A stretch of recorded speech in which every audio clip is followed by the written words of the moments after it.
कलमा वाचता येतो का?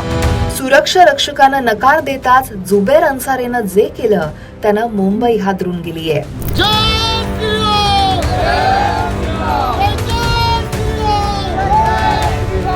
रविवारी पहाटे 4च्या सुमारास मीरा रोड पूर्व इथल्या नयानगर भागात एका निर्माणाधीन इमारतीवर राजकुमार मिश्रा आणि सुब्रतो सेन हे 2 सुरक्षा रक्षक कर्तव्यावर होते.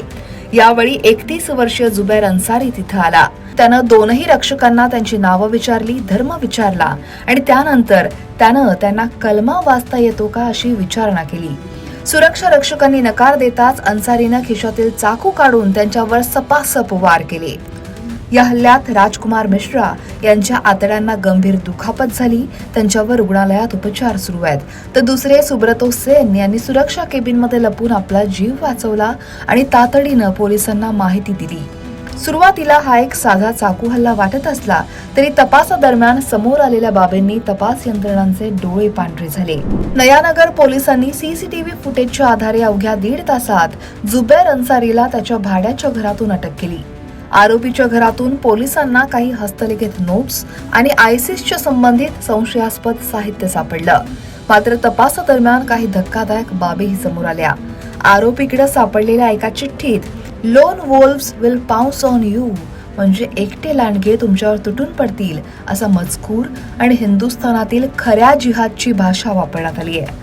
तसंच यात गाझा आणि जिहाद या शब्दांचाही उल्लेख आहे. तपासानुसार अन्सारी सातत्यानं इंटरनेटवर आयसिसशी संबंधित कट्टरपंथी व्हिडिओ बघायचा.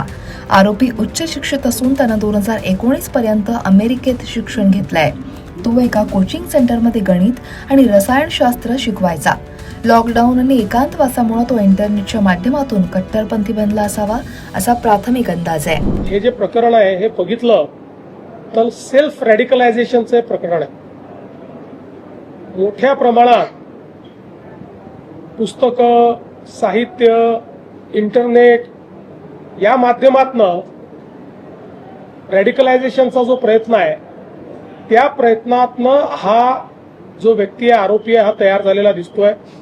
त्यामुळे याला केवळ काहीतरी आपल्याला जिहाद करायचा आहे आणि जिहाद करायचा म्हणजे इतर धर्मियांना मारायचं आहे अशा पद्धतीच्या विचाराने पेटून त्यांनी हे कार्य केलेलं आहे. त्याला पकडलेलं आहे. आता ATS आणि NIA ची मदत घेऊन या रॅडिकलायझेशनच्या पाठीमागे कोण कोण आहे हे देखील या ठिकाणी शोधण्यात येईल.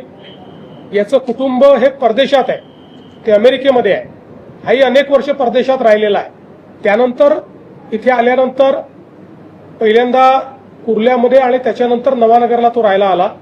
त्यामुळे आता याच्या पाठीमागे कोण कोण आहेत, याच्या लिंकमध्ये कोण कोण आहेत, अजून कोणी असे रॅडिकलाइज झाले आहेत का, या सगळ्या गोष्टी ज्या आहेत त्या आता तपासामध्ये पुढे येतील. हा हल्ला पूर्वनियोजित होता की रागाच्या भरात केला याचा शोध सध्या घेतला जातोय. आरोपीचा मोबाईल, ब्राउझिंग हिस्ट्री आणि तो कोणाच्या संपर्कात होता का याची कसून चौकशी केली जातेय.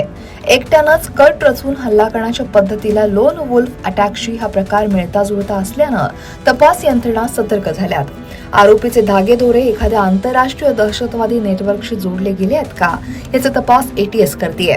सध्या परिसरात तणावपूर्ण वातावरण आहे. कोणताही अनुचित प्रकार घडू नये यासाठी पोलिसांनी अतिरिक्त बंदोबस्त केलाय. दरम्यान काही हिंदू संघटनांनी मात्र आंदोलनं करायला सुरुवात केली आहे. खरं तर या घटनेनंतर परिसरात अफवा पसरू नये म्हणून महाराष्ट्र पोलिसांनी नागरिकांना शांततेचं आवाहन केलंय. कोणत्याही प्रकारची दिशाभूल करणारी माहिती किंवा मेसेज सोशल मीडियावर पसरवल्यास कडक कायदेशीर कारवाईचा इशारा सुद्धा पोलिसांनी दिलाय. तपास सुरू आहे, पण तपासात काय पुढे येतं हे पाहणंही महत्वाचं आहे. Bureau report, लोकमत.com.